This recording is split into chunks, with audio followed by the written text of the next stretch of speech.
Olá, Newton Afonso, boa tarde, tudo bem com você? Boa tarde, Alex, tudo ótimo, e com você? Comigo também, muito bem, e já começo agradecendo aí, né? Puxa vida, a sua disponibilidade, a sua atenção. Você está um pouquinho longe aqui do Brasil, mas abriu a agenda para a gente poder conversar. Muito obrigado, Newton. É um prazer estar falando com você. Bacana. Bom, para as pessoas que estão assistindo a primeira vez um episódio do Sea Legends, qual que é a ideia, né? A ideia é desmistificar um pouco as lendas, né? Eu conheci há alguns anos atrás, tá? Não sei quantos anos exatamente, mas alguns anos atrás, quando você estava como CIO de Longos, se não me engano, da Arcelor, né? Antiga Bel, né? Atualmente Arcelor. E aí fui acompanhando, né, a sua carreira em algumas reuniões de negócio. Quando nós fomos pensar num business de data center, nós buscamos algumas referências aí. Você foi um daqueles que nos ajudou, né, a validar o business, né, a necessidade do negócio em Minas Gerais. De lá para cá tínhamos algumas afinidades aí não muito boas, saúde de filho, tudo. A gente eu acabei me aproximando mais de você em função disso, mas depois vi que você foi assumindo outras posições, né? CIO Américas, ao mesmo tempo CEO ArcelorMittal Sistemas. Depois sei que você assumiu papel de CIO NAFTA, né? Foi para os Estados Unidos, em Chicago. A gente perdeu um pouquinho o contato. Mas, enfim, o objetivo aqui, né, Newton, é desmistificar, como eu falei, a ideia de que as lendas sempre tiveram uma vida fácil, né? E aí eu queria passar para você a palavra, te fazendo uma pergunta e um pedido. O pedido é para que você fale um pouquinho quem é o Newton, né? E a pergunta é, Newton, sua vida sempre foi muito fácil, assim, você acordou um dia como CIO NAFTA da ArcelorMittal Sistemas morando em Chicago? Bem, é uma história bem interessante, Alex. Você comentou aí, realmente não é assim, né? Eu sou goiano, nasci numa fazenda no interior de Goiás, né? Saí de casa aos 7 anos de idade para morar fora, distante dos meus pais. Foi o primeiro trauma meu, né? E de lá para cá, sempre uma jornada bem difícil, com muita luta, né? Só para você ter uma referência, eu fui ouvir rádio pela primeira vez na minha vida quando eu tinha 6 anos de idade. Televisão pela primeira vez eu estava com 13, 14 anos. Então, assim, é um estilo, uma origem muito diferente, né? Bom, mudei para Belo Horizonte com 15 anos para estudar, para fazer científico, estudei engenharia, fiz engenharia mecânica, né? Formei numa época muito difícil de arrumar emprego e resolvi investir na área de informática e TI. Fiz alguns treinamentos na própria Universidade Católica de um MBA, tipo um MBA de informática, e entrei, e em seguida eu consegui entrar na Bel Mineira Sistemas. Naquela época, 85, ela tinha acabado de ser fundada, né? Entrei lá como programador, né, de Natural Base, COBOL, né, PL1, umas linguagens que hoje as pessoas de hoje não conhecem, né? E de lá para cá foi uma jornada sempre focado em entregar muito, sem entrar muito em jogo político, né? Acho que assim é uma jornada muito complexa e tive alguns aprendizados interessantes na minha vida. Eu gostava de programar muito e estava muito focado naquela programação estruturada. Um belo dia apareceram as linguagens, né, programação por objeto. E aqui me chamou muita atenção porque programação por objeto, você tem que mudar o seu mindset, né? E todo o conhecimento que eu tinha até então, que era bom de programação, ele era um empecilho para eu ser um bom programador naquela nova linguagem. Aqui me chamou muita atenção, foi assim, essa área de TI, ela é ingrata. Você tem que estar sempre atualizado. Você nunca pode focar numa coisa e falar assim, eu sou bom nisso e o resto da vida.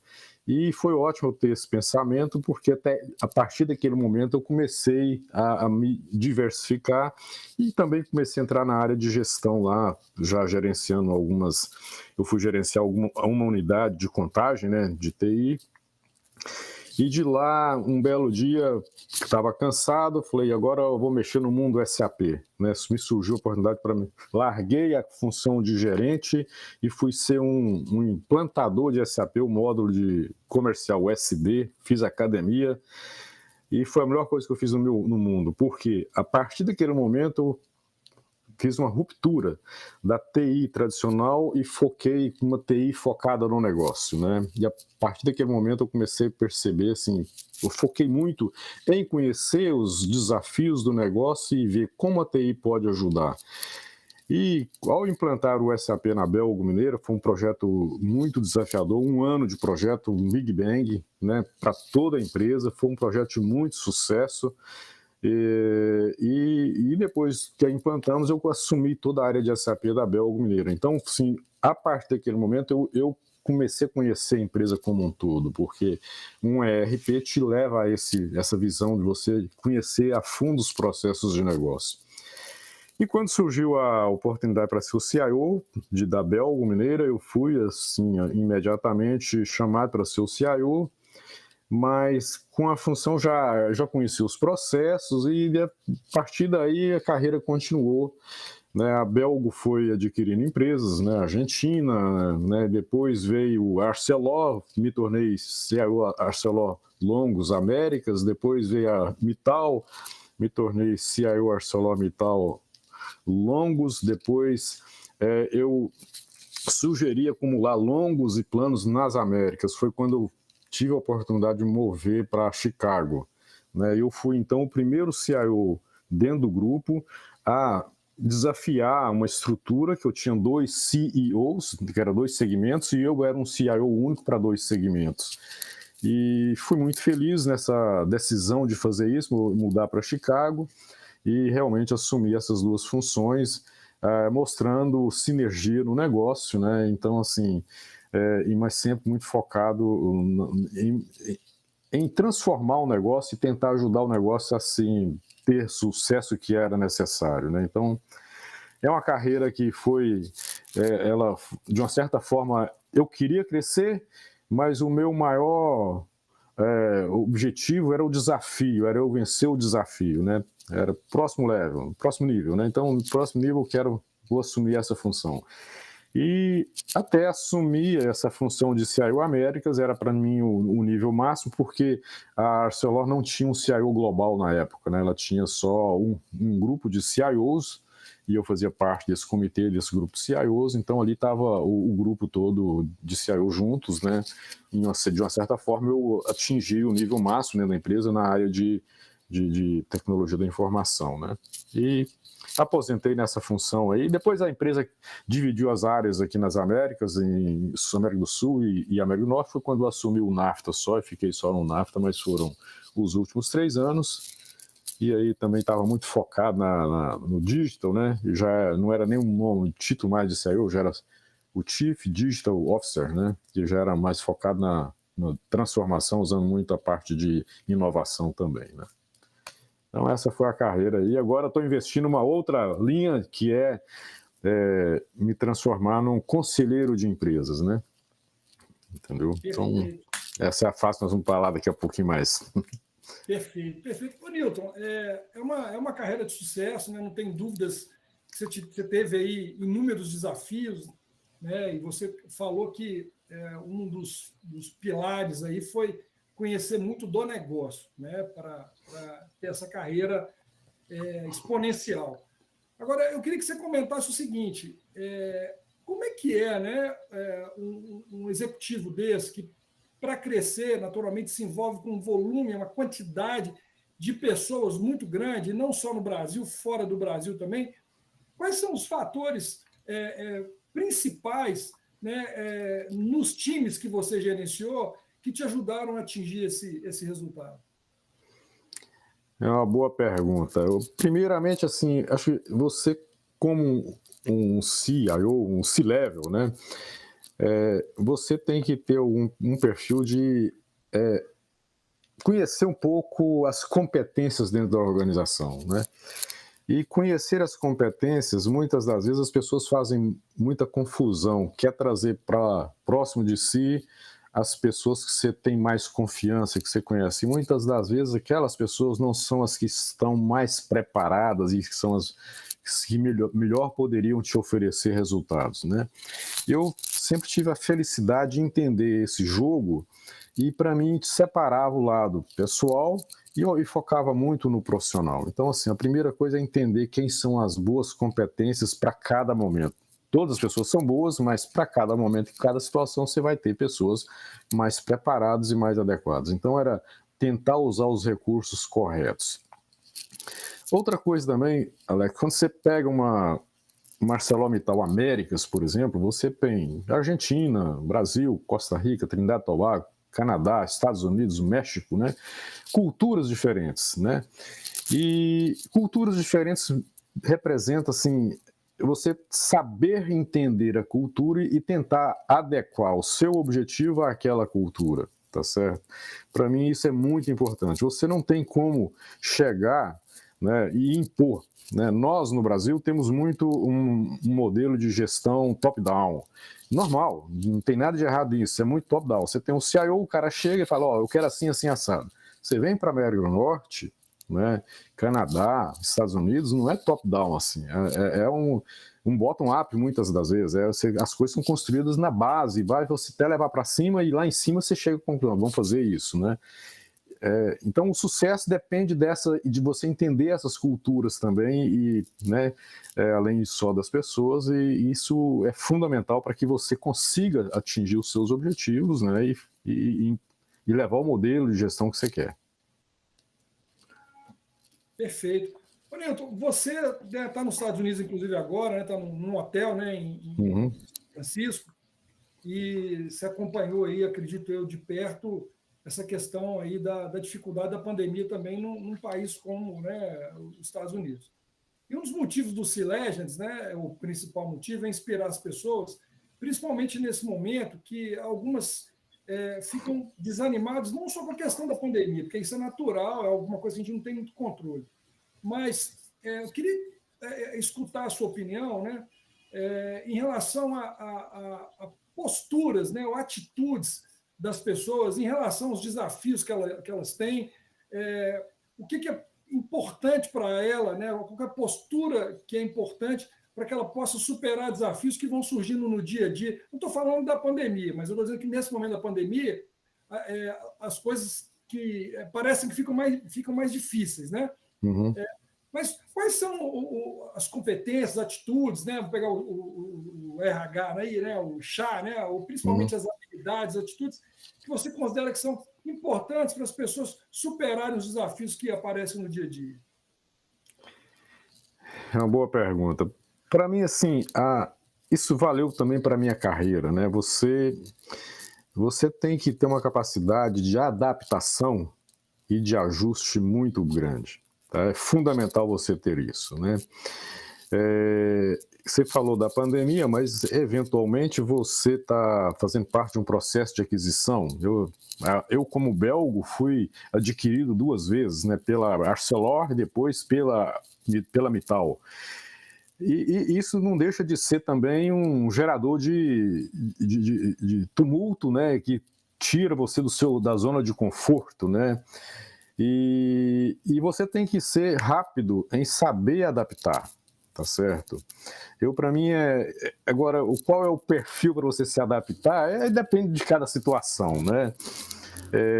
E você tem que entender, tem novas diretrizes, novos objetivos, quer dizer, você tinha um modelo de gestão que era muito focado numa linha, numa direção, está mudando para essa linha. O que eu tenho que fazer para poder atingir mudar essa direção que a gente estava para cá? Então, essa sua capacidade de entender isso e rapidamente mudar, para mim, é o ponto-chave para você ter sucesso. Vê a pandemia, um exemplo, né? Você vai ter que trabalhar home office, né? Ok, vamos trabalhar home office. Tem pessoas que não gostam muito.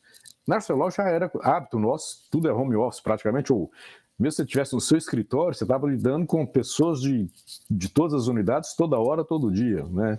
Reuniões virtuais toda hora, todo dia. Então, uma pandemia numa situação dessa, a pandemia em si não fez muita diferença. A pessoa, em vez de estar no escritório, ela estaria na casa. Mas, novamente, acho que o ponto é a capacidade de ajuste, de adaptação e entender o novo ambiente, o novo sistema, o novo environment é fundamental. Essa capacidade é a principal para mim. Perfeito. Bom, nós estamos falando aí de capacidade de mudança, né? Mudança é um negócio que a gente conversa o tempo inteiro. E você está numa fase de mudança, né? Que você comentou, né? Quer dizer, esteve aí numa posição de C-level por muitos anos, em culturas diferentes, adquiriu uma experiência muito grande. Para você, nesse momento de mudança, né, de C-level para conselheiro, e num momento de mudança de novo, que é a mudança para o digital, né, que você comentou, como é que você encara esse desafio? Quais seriam as variáveis novas que você entende que você precisa ter ou que você já está adquirindo para se colocar como um conselheiro de empresas, nesse momento que a gente vive? Long life learning. Eu acho que isso aí é fundamental. Você tem que estar sempre aprendendo, entendendo a dinâmica do mundo, que o mundo, hoje nós estamos vivendo um mundo muito diferente, né? Você tem aí inclusão de todos os níveis, né? ESG, e são coisas que vieram para ficar, não é coisa para... né? Então, todo esse novo mundo para mim, é muito diferente. Eu agora, né, como conselheiro, eu estou ainda na fase de treinamentos, né? Fiz um treinamento da Fundação Dom Cabral, um de Harvard, e nesse momento estou fazendo um de treinamento para conselheiro de inovação, muito focado em startups, né? Pequenas empresas, e investimentos em startups. E eu estou aprendendo muito porque é um mundo muito diferente do mundo corporativo que eu vivi, tá certo? Então, nós estamos falando agora de uma governança lean. Como que eu faço uma governança mínima necessária para uma startup, de maneira que eu consiga ter um controle, mas ao mesmo tempo não pesa aquela empresa, tem que ser dinâmico, tem que ser... Então, assim, é muita diferença, é você quebrar muito paradigma, né? E, como eu falei, pelo que você percebeu aí, minha carreira eu quebrei muito paradigma, mudei muito na minha vida, né, em função das necessidades que eu tive. Eu estou fazendo mais uma agora, né, que é entender esse novo mundo.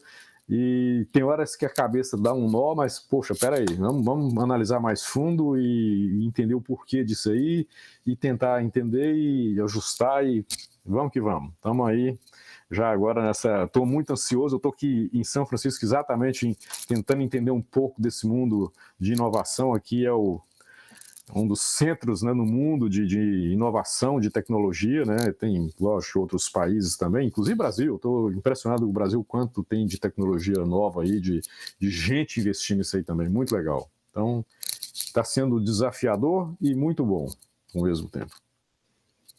Perfeito. Bom, você falou do long life learning, né?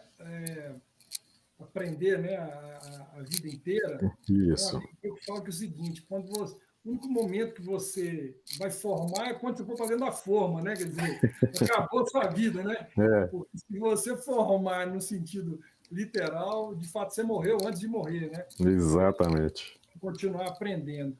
Ô Newton, o que você diria, né, para as pessoas aí que estão iniciando os seus negócios, né? A gente vê que startup, já que você comentou, né, virou um boom, né? Uhum. Tem startups aí que tem hora que a gente olha e fala assim, pô, mas esses caras criaram startup para resolver um problema que a gente nem acredita que existe, né? Assim, tem um boom aí, né? Mas o que você diria, né, para a turma que está começando agora, né, que está com esse gasto todo, né, de construir, né, e assim, muito instantâneo, né, assim, muito fast food, né? A gente vê que o cara começa num dia e já é CEO como é que é isso, né, na sua cabeça? O que você falaria para a turma em relação a esse track records aí, em relação, né, às experiências que você vai adquirir, não dentro da academia, né, não dentro do curso, mas na convivência com as pessoas? Pergunta difícil, Alex, porque o mundo que eu vivi, né, a minha idade, eu tenho mais de 60 anos, né, eu vivi um mundo muito tradicional, né, e o mundo muito tradicional o time era diferente, né? Você tinha o seu tempo para você fazer as coisas. O mundo de hoje é o oposto desse, né? É tudo para ontem, né? É muito dinâmico, as mudanças são muito grandes, toda hora, até as palavras novas, as empresas, os empreendedores estão pivotando, né? Quer dizer, eles estão numa linha aqui, abre uma empresa, fala assim, meu negócio é esse, acorda no dia seguinte, não, mudei, pivotei para esse mundo de cá, tá certo? E esse mundo é real hoje também, tá certo? Então, assim, o que eu diria para as pessoas que estão começando, ok, acho que é isso mesmo, mas também tem que ter um pouquinho de paciência, que muitas das vezes eu percebo as pessoas, os empreendedores novos, jovens, né, falando, não, eu não aceito, vamos dizer assim, o tempo, mas tem hora que tem que ter o tempo, você tem que ter uma experiência. Eu acho que uma combinação de paciência e de tempo, e aí vem os cabeças brancas iguais a mim, eles podem contribuir com alguma coisa também, tá? Acho que um mix aí de essa juventude, essa vontade, essa agilidade, junto com a experiência. Acho que se combinar essas duas coisas, você consegue ter mais sucesso, tá? Porque, no mínimo, um advisory desse aí, mais sênior, ele vai chegar para você e te alertar para alguns pontos. Agora, cabe você tomar a decisão de usar ou não, mas sim, pelo menos, levanta algumas bandeiras amarelas aí. Eu acho que é importante isso aí, né? Eu acredito nisso também. Eu acho que o sucesso está aí na mescla aí, né? Eu particularmente acredito muito nisso.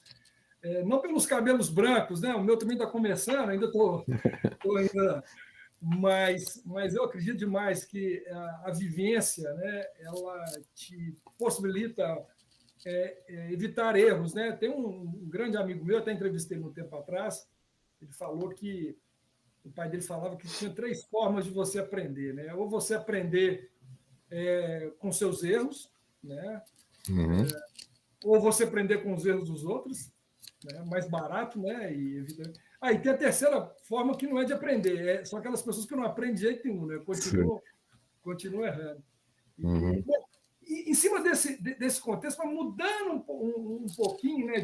Falando de aprendizado, falando um pouquinho de vida pessoal, eu te conheci, assim, tive um contato maior com você numa época muito difícil da sua vida, né? Eu também tive um momento muito difícil da minha vida, meu filho especial, tendo 15 convulsões por hora, e você estava com sua filha internada, né?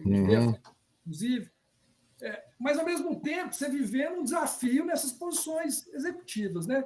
Como é que foi equilibrar isso, Nilton? Estou te perguntando isso porque é um desafio que a gente vive hoje em dia, muita gente, né, nessa situação de pandemia. O que você diria para as pessoas que estão vivendo desafios assim, não exatamente esse, mas tão complexos, né, que tendem a fazer com que elas desanimem, né, abandonem as coisas, principalmente em relação ao trabalho? Foi um momento, deixa eu falar um pouquinho do meu momento, né? Minha filha teve um tumor cerebral, né? E quando eu descobri, aí você fica chocado, né? E o maior desespero que eu tinha naquela época foi que assim que ela saiu da cirurgia, né?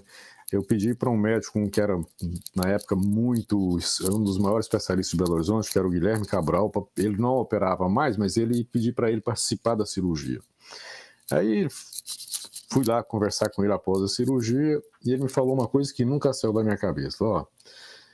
O que foi feito na Amanda foi isso, mas você pode ficar tranquilo que a expectativa de vida dela, né, vai ser boa aí por uns 5 anos. Ali ele me deu o recado, tá certo? E conviver 5 anos com aquilo na minha cabeça, que eu não compartilhei isso com ninguém, ficou só comigo, né? Foi, assim, muito pesado, né? E então, assim, era muito difícil, mas ao mesmo tempo tinha a responsabilidade do trabalho, o desafio do trabalho. Era uma combinação de um alívio para eu pensar em outras coisas, né? quer dizer, o trabalho, mas ao mesmo tempo era uma coisa pesada também.